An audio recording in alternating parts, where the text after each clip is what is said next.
My name is Tim Lee. This is my wife Bobby and my son Hal.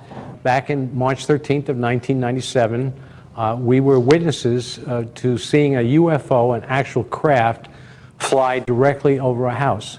Just to give you a little background as to how we got to see it, Hal and I had been coming back from visiting some friends, and normally we tried to eat dinner by 8 o'clock. We were running a little late, pulled into the driveway, which we were heading west. Hal was sitting in the front, and as I came around to the side of the door, he looked out the side window and he saw up in the direction of Prescott 5 distinct lights that it actually looked like they were on top of a balloon. As we were looking at them, I said, well, what is that? Is that a balloon with lights on it? Why would they have lights on a balloon like that? And you know, the lights were so clear and distinct, and they were very close together. But as we watched them, then we could see that whatever this was coming towards us, because the lights, the distance between the lights started getting greater and greater. At that point, he ran in the house and got my wife Bobby to come out and take a look and see what was going on. So when Bobby came out, we're standing there watching. My grandson, who's older than Hal, he was also there. And we watched these lights. I'd say the time it took from when we first spotted them until this thing actually went over a house was about 10 or 12 minutes. And this thing never wavered once. It always came directly straight at us. After a few minutes, maybe 6 or 8 minutes, I'm not sure, all of a sudden, instead of being 5 lights in a round arc shape, that lead light seemed to come out in front, and now it looked like a V formation flying towards us. I remember talking with Bobby as we were watching it. We were saying, what could that possibly be? And I said, well, maybe it's a formation of helicopters. And you know, then I'm looking at the lights, and as they're getting further and further apart, the relationship between the lights never changed. They got further apart, but the individual distance between the lights always remained, so to speak, in the same relationship. They were perfectly even. They didn't move up or down, and I was saying, wow, if this is a formation of aircraft, who's ever flying this, I don't know how they're staying so tight in formation. So as it got closer and closer and the lights were further and further apart, I began to think, well, maybe this is, you know, some kind of object, and that it had to be pretty big. When it was about just a couple miles away, we're watching it, all of a sudden I caught the image of what it was. I could see its outline. It was almost the same exact color of the sky, but because it was passing over stars, the stars were being blocked out and then come back after it passed. And it looked like an actual very geometric Carpenter's square, like an equilateral triangle without the bottom. And in each arm were 2 lights evenly spaced, and in the very tip was one single light. And these lights were perfectly round and perfectly white light. The tip of this thing was like as sharp as a tack, and the 2 tail ends were squared off perfectly. As it came closer and closer, we realized that it was coming straight at us. It was going to come right over us. And for some reason, I don't know how it happened, but it seemed to have dropped down in altitude. And now it was literally coming down the street. And the kids, as they saw it, they started jumping up and down because it was going very, very slow. And it looked like, hey, this thing is going to come over us and stop. And every jump they took, when they landed, they were 1 jump closer to running in the house. And I'm standing there, now I walked over in front of, right on the edge of the street, looking up at this thing go by, and I'm looking at the outer edge of this wing, and I could see way, way down the block, 500-600 feet away. I couldn't actually see the tail. I saw the 3rd light. And it's going by, the outer edge of this thing was so perfectly straight, dark, almost the same color as the sky, but you could see the stars, and then you couldn't see the stars. And as it's going by, it wasn't fluttering at all. It was so smooth, it almost looked like a computerized graphic. The kids out in the middle of the street said, hey, look up inside, in between the 2 arms. And looking at the stars inside, they looked like some kind of distortion, not a heat distortion.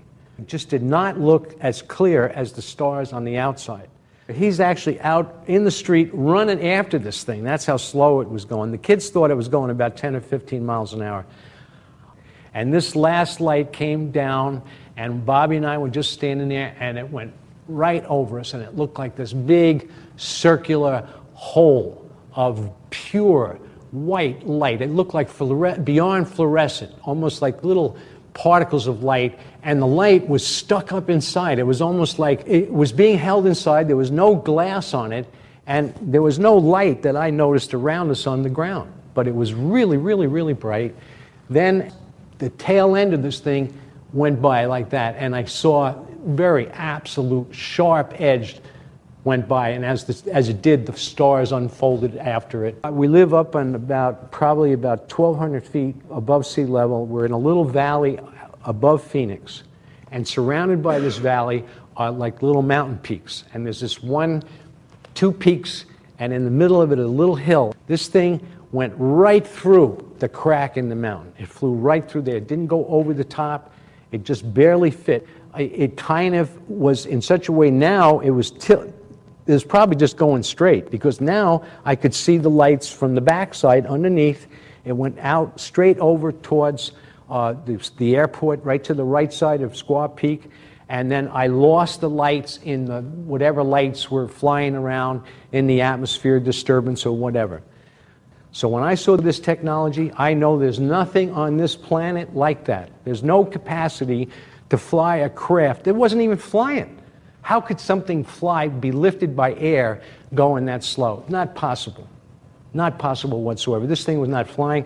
It was cruising with some kind of ability, I don't know. It was absolutely perfect, under control, powerful, smooth, quiet. And I looked at that and I said, boy, I said to my wife, I said, whoever's got this technology is in cahoots with God. Hal, why don't you tell? We were freaking out because we had, like in 1996 is when Independence Day came out, and I was 10 years old. So when you see Independence Day and then you see this like craft like coming over your house, you kind of get a little scared, because it's like, is it going to stop? Or are we going to be the people underneath going, oh no? You got those chills in the back of your neck where you get all goosebumpy and your hair stand up on end. The point at which we started getting excited was after it had gone about halfway over, and basically we got the feeling that it was just going to keep going, which was much of a relief, that it wasn't going to stop. Because if it did, I don't know what we'd do, just go, okay. That's when we were like, oh, let's go after it, So we just literally start running down the street. Dad, come on, get in the car, we chase it. And he was just like, no. He was just looking at it, and we're like, oh. And my nephew Damien said that he probably could have thrown like a tennis ball or a rock up and hit it. It was that close. At the time, there was this house that was being constructed up on the hill, and there was a telephone pole, and the craft flew like right over the top. There was no sound, like even in the neighborhood was really quiet. The only sound that there ever was that there was a small, just like a small propeller plane that flew over the top of it, pretty high up. It looked like this big in comparison. Yeah, that was the only sound at any point. When Hal came to get me in the house and I was cooking dinner, he just told me that there were lights outside. And so I went running out the door looking at the lights over the mountain. I saw the lights then, at that point, and I sat with them and watched them just exactly as Tim described. When it was coming up towards us, and it seemed like it was very high, and I could see it just as clear as a bell, that it was shaped, what I said at the time was like a carpenter square. It looked like a flying carpenter square. All of a sudden, it seemed like I either looked away and I blinked, and it was, right upon us, and then coming right down the street. And as it left, and Tim and I were looking up into the light wells, I mean, these were circular light wells that we could not even estimate really how deep they were, since we didn't know exactly how far away it was. But the lights looked like they were at least 15 feet, wide, and I don't know how deep, because all we could see was the white light inside the wells. And then as it proceeded over the mountain, just missing the tops, like Hal said, I looked at the lights in front of it, you might say, because I wanted to see if I could see the top of it. And as it was going through, I could see a slight mound to the point, you know, which would have been the front end of it. It just seemed like a very thin craft. When the right arm was coming over the house, we were looking at it, and I was looking at the left arm, and it just went completely over towards the mountain. And that, I made a comment then, I said, oh my God, how big is this thing? Because it just seemed to cover the whole entire neighborhood. You know what I said as it went over after seeing that little plane? I said, you could fit 10 stealths on one arm. I guesstimated that it was each arm was about 700 feet, and if it was an equilateral triangle in a sense, then the distance between the tails would have been about 700 feet. When we talk about this, people get picky and they say, well, you know, was it 200 feet? Was it 182 feet away? Is it 12 feet wide? You know, et cetera. Listen, it was freaking huge. It was going really slow. It had these big lights in it. It didn't make a sound. That's the point. It was there. We saw it. There's no doubt in our minds whatsoever what we saw. My wife and I work. He goes to school. That's our lives. We're normal folks. We're nothing special. Well, you know, when it first happened, I think we were so awestruck by the whole event. We didn't forget, but we didn't know what to do. You know, it was like, you know, I'd already, by then I came back in, we all came back in, and we were talking about it, and then we all kind of got silent.